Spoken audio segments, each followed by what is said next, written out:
ప్రపంచ పర్యావరణ దినోత్సవ శుభాకాంక్షలు అందరికీ. నా పేరు డాక్టర్ సి శివన్న.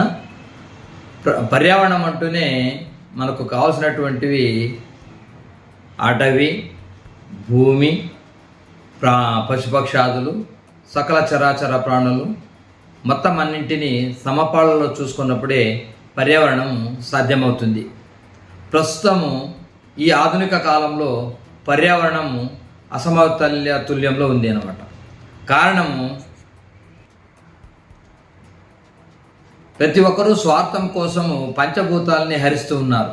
అందులో మొదట భూముల్ని, తరువాత కొండలు కరిగించడం వల్ల వచ్చేటువంటి ఋతుపవనాలను అడ్డుకట్టవేయడం వల్ల కానీ, లేదా వచ్చేటువంటి ప్రళయాన్ని ఆపడానికి ఇవి కూడా ఒక కారణమవుతుంది. తరువాత చెట్లను నరుకుతున్నారు ప్రజలు ఎక్కువగా. స్వార్థం కోసము, తమ యొక్క స్వార్థం కోసము ఈ మిగిలిన వాళ్ళతో మనకు సంబంధం ఏంటి అనేటువంటి ఉద్దేశంతో స్వార్థం కోసం చెట్లను నరకడం వల్ల పర్యావరణం అసమతుల్యంగా ఏర్పడుతుంది. తద్వారా వర్షాలు పడకపోవడము, క్షామాలు ఏర్పడము, జనాలు తినడానికి తిండి, నివసించే ఇండ్లు కూడా లేకుండా పోతున్నాయి. కొద్దిమంది ప్రజాప్రతినిధులు కావచ్చు, స్వార్థపరులు కావచ్చు, రియల్ ఎస్టేట్ వ్యాపారులు కావచ్చు, కేవలం వాళ్ళ స్వార్థం కోసం అడవులను నరికి పట్టణాల్లో ఇండ్లను కట్టడము, ఆ భూముల్ని, వ్యవసాయ భూముల్ని గ్రామాలుగా, పట్టణాలుగా రూపొందించడంలో పర్యావరణం అసమతుల్యంగా ఏర్పడుతుంది. పూర్వకాలంలో అంటే 1981-82 లోపల మనము ఆలోచన చేస్తే మనం చూసినటువంటివి బావుల్లో నీళ్లు తోడడం అనేటువంటిది, కపిల తోలడం వల్ల నీళ్లలో ఫిల్టర్ చేసే విధంగా ఉండేటువంటి ప్రతి ఒక్కరు నీళ్లు తాగేటువంటి వాళ్ళు, ప్రత్యేకించి ఈ వాటర్ ఫిల్టర్లు అంటే వచ్చేవి కాదు. తర్వాత కాలువలు తవ్వడం అనమాట. ఊట చెలిమి, చెరువులో నీళ్లు అయిపోతే ఊట తీసుకొని వచ్చేసి పంటలు పండించుకునేటువంటి వాళ్ళు. పంట వ్యవసాయదారునికి, రైతుకు మూలాధారమైనటువంటి, ప్రతి మనిషికి సేద్యం అవసరం.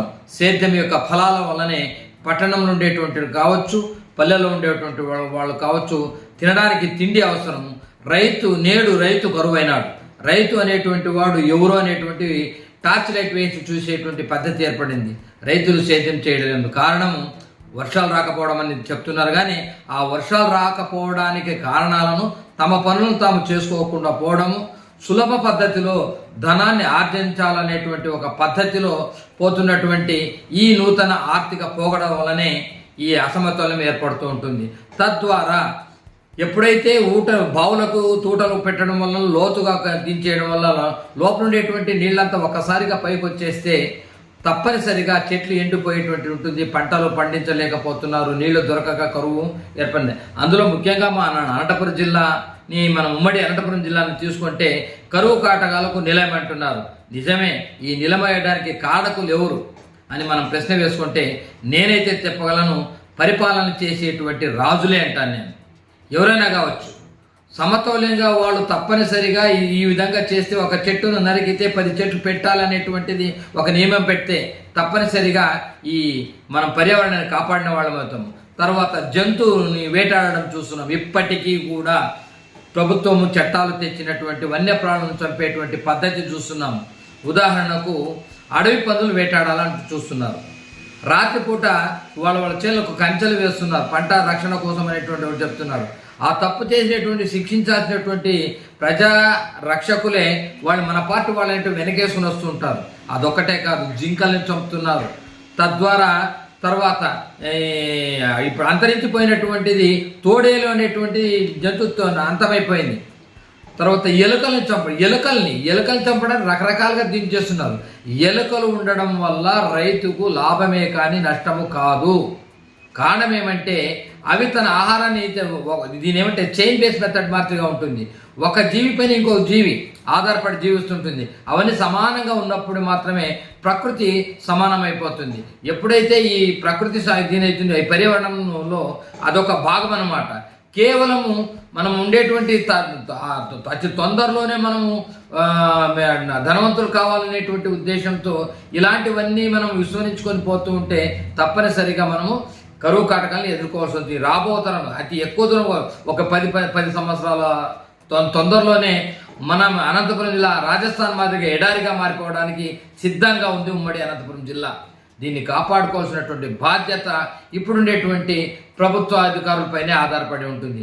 తప్పనిసరిగా రేషన్ కార్డు ఉండేటువంటి వాళ్ళు ఒక ఇంటికి కనీసం అంటే ఒక 10 చెట్లను పెంచడం, ప్రతి ఇంటిలో కూడా తప్పనిసరిగా ఒక ఆవును పెంచడం. ఆ ఆవు ద్వారా సేంద్రియ ఎరువులు తయారవుతాయి. పంటనేది ఈ రసాయన ఎరువులు వేసేసి భూసారం అంతా నాశనమైపోయి పురుగులు పట్టి దించేస్తుంది. తర్వాత రైతు అని ఎవరైతే అంటున్నారో, రైతు ఇంటి దగ్గర తప్పనిసరిగా ఒక జత కాడెద్దులు ఉండాలి.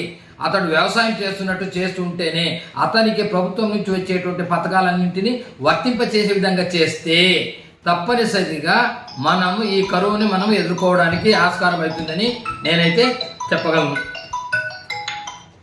తప్పనిసరిగా ప్రతి ఒక్కరూ కూడా ఇంకొకటి మొక్కలను పెంచాలి. అది పట్టణాల్లో ఉండేటువంటి వాడు వాళ్ళ ఇంటి పైన డాబాల పైన ఎక్కడైనా కానీ ఆక్సిజన్ రావాలంటే తప్పనిసరి కావాలి. ఎందుకు ఇలాంటి రోగాలు వస్తున్నాయి? విచిత్రమైనటువంటి రోగాలు వస్తున్నాయి. ఈరోజు ఉండేటువంటి క్రిములు సంపర్కం చేయడానికి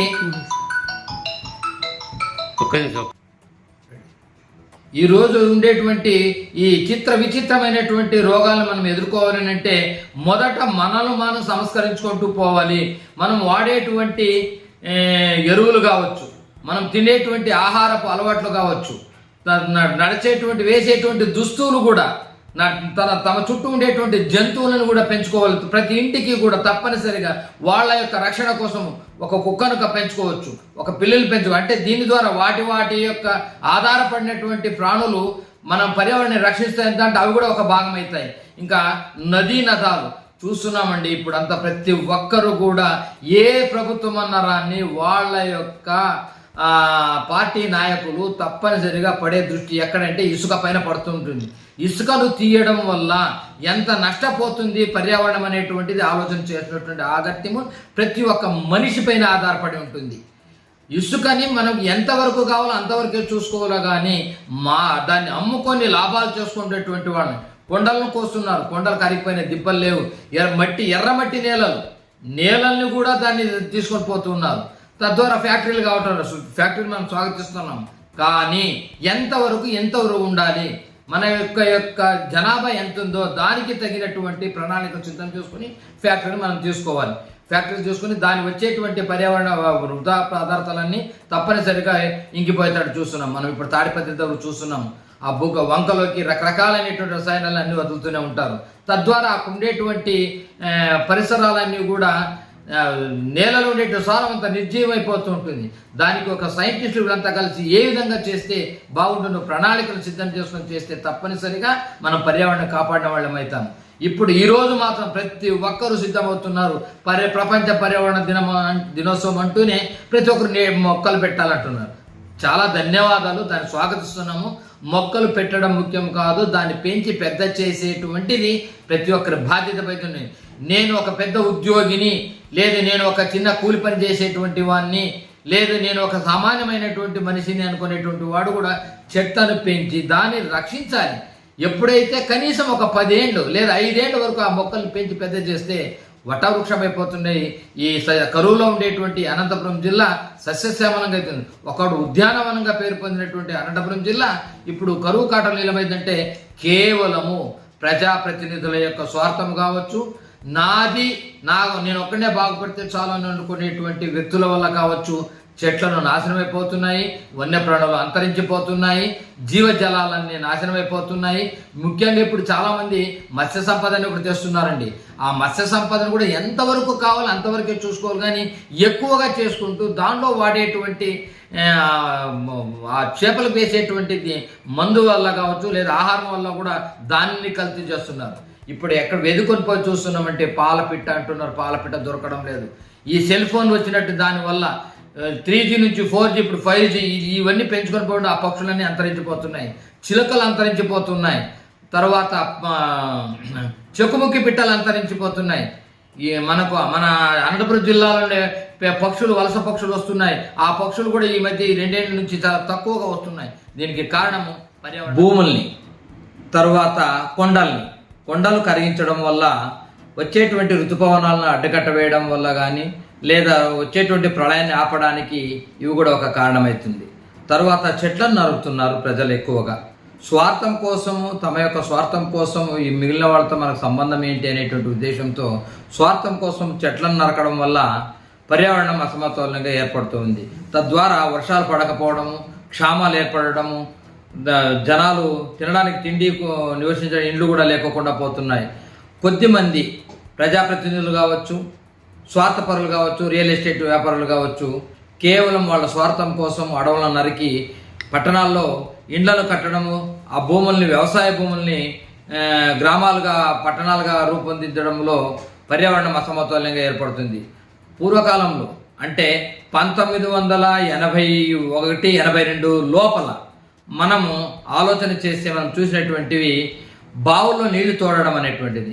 కపిల తోలడం వల్ల నీళ్లలో ఫిల్టర్ చేసే విధంగా ఉండేటువంటి ప్రతి ఒక్కరు నీళ్లు తాగేటువంటి వాళ్ళు, ప్రత్యేకించి ఈ వాటర్ ఫిల్టర్ అంటే వచ్చేవి కాదు.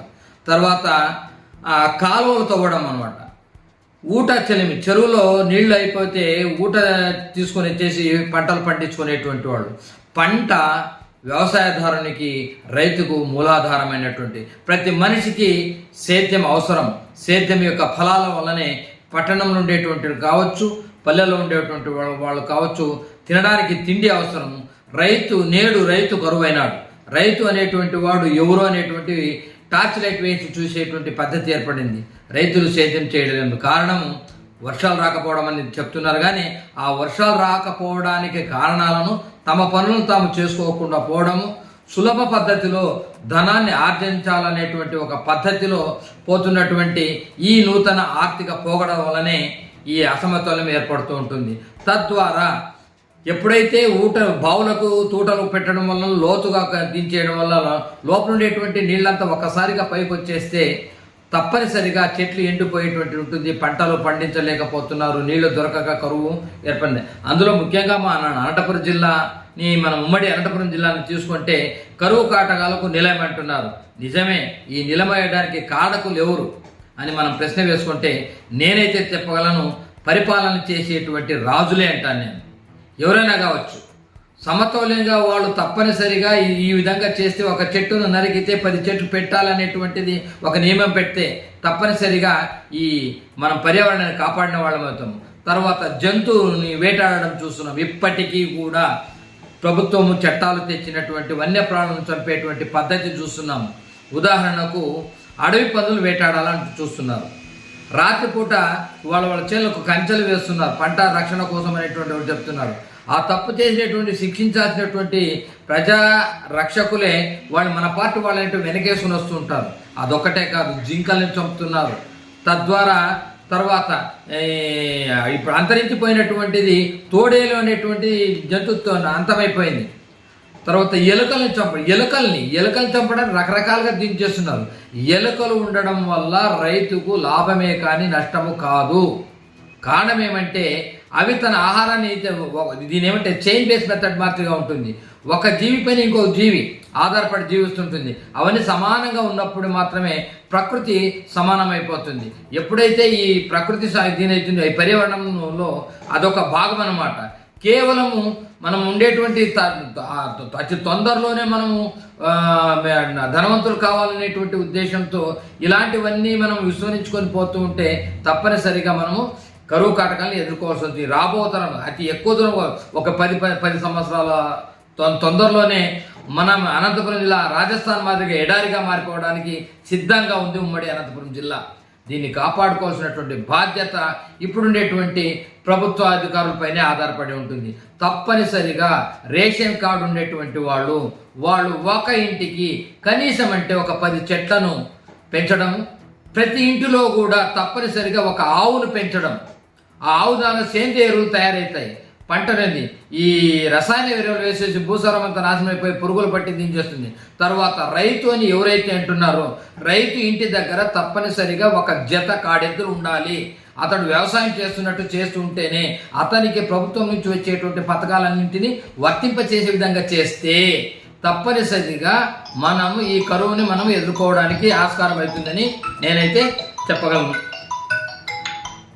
తప్పనిసరిగా ప్రతి ఒక్కరూ కూడా ఇంకొకటి, మొక్కలను పెంచాలి. అది పట్టణాల్లో ఉండేటువంటి వాళ్ళు వాళ్ళ ఇంటి పైన డాబాల పైన ఎక్కడైనా కానీ ఆక్సిజన్ రావాలంటే తప్పనిసరి కావాలి. ఎందుకు ఇలాంటి రోగాలు వస్తున్నాయి? విచిత్రమైనటువంటి రోగాలు వస్తున్నాయి. ఈ రోజు ఉండేటువంటి క్రిములు సంపర్క చేయడానికి ఈ రోజు ఉండేటువంటి ఈ విచిత్రమైనటువంటి రోగాలను మనం ఎదుర్కోవాలని అంటే మొదట మనల్ని మనం సంస్కరించుకుంటూ పోవాలి. మనం వాడేటువంటి ఎరువులు కావచ్చు, మనం తినేటువంటి ఆహారపు అలవాట్లు కావచ్చు, నడిచేటువంటి వేసేటువంటి దుస్తులు కూడా తమ చుట్టూ ఉండేటువంటి జంతువులను కూడా పెంచుకోవాలి. ప్రతి ఇంటికి కూడా తప్పనిసరిగా వాళ్ళ యొక్క రక్షణ కోసం ఒక కుక్కను పెంచుకోవచ్చు, ఒక పిల్లలు పెంచుకో అంటే దీని ద్వారా వాటి యొక్క ఆధారపడినటువంటి ప్రాణులు మనం పర్యావరణాన్ని రక్షిస్తాయంటే అవి కూడా ఒక భాగం అవుతాయి.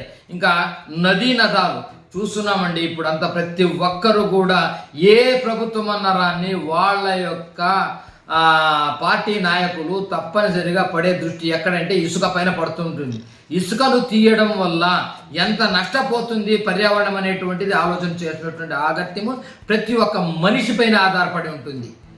ఇసుకని మనం ఎంతవరకు కావాలో అంతవరకే చూసుకోవాలి, కానీ దాన్ని అమ్ముకొని లాభాలు చేసుకునేటువంటి వాళ్ళని కొండలను కోస్తున్నారు. కొండలు కరిగిపోయిన దిబ్బలు లేవు, ఎర్రమట్టి నేలల్ని కూడా దాన్ని తీసుకొని పోతున్నారు.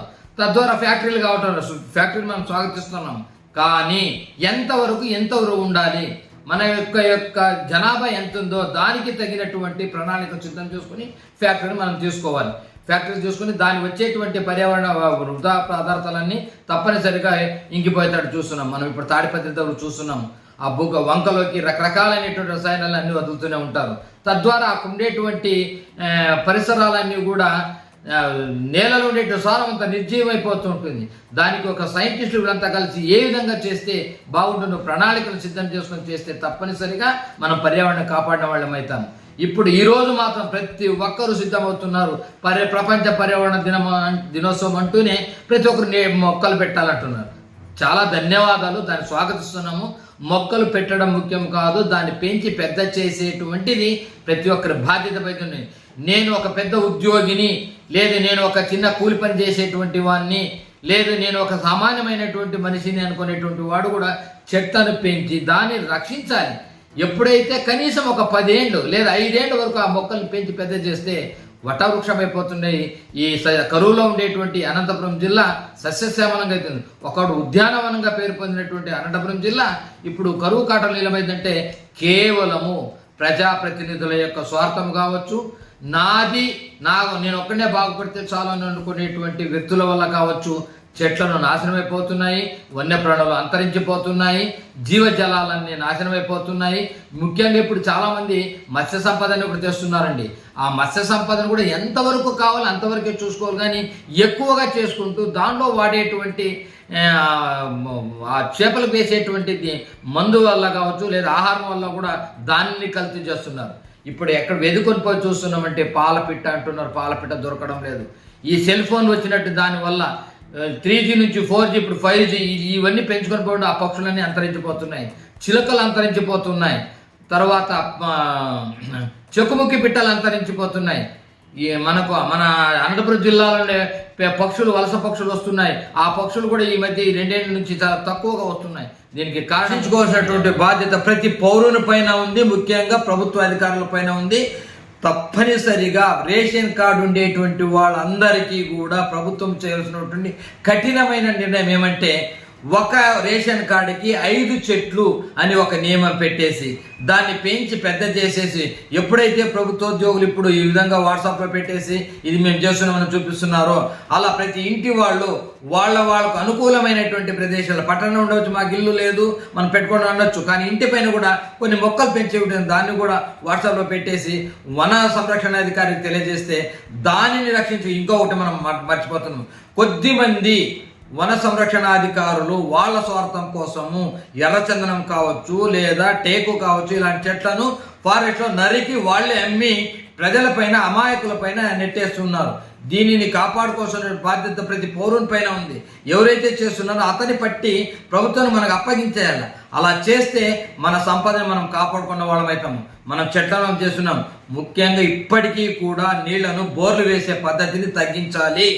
తగ్గించేస్తే డ్యాములు నీళ్లు అంటే ఇప్పుడు మన అనంతపురంలో ఈరోజు ఒక మా మిత్రుడు మల్లెల నరసింహమూర్తి గారు ఒక పుస్తకం మాకు ఒక నది కావాలనే పుస్తకాన్ని ఈరోజు ఆవిరణ చేస్తూ ఉన్నారు ఇక్కడ ఎస్బీ ఆడిటోరియంలో.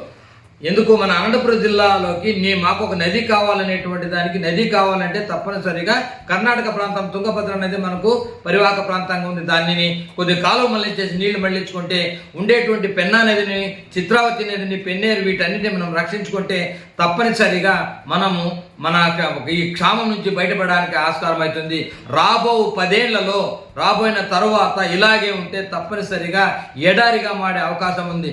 ముఖ్యంగా ప్రతి చోట సీమజాలి చెట్టు అంటుంటారు ఈ కంప చెట్లని.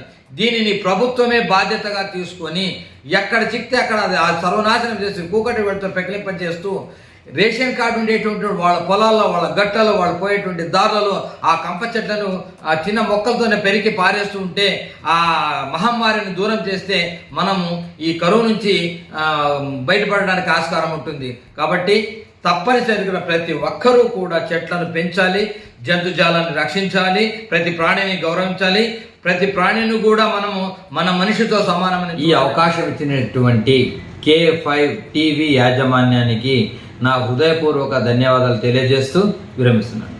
ధన్యవాదాలు.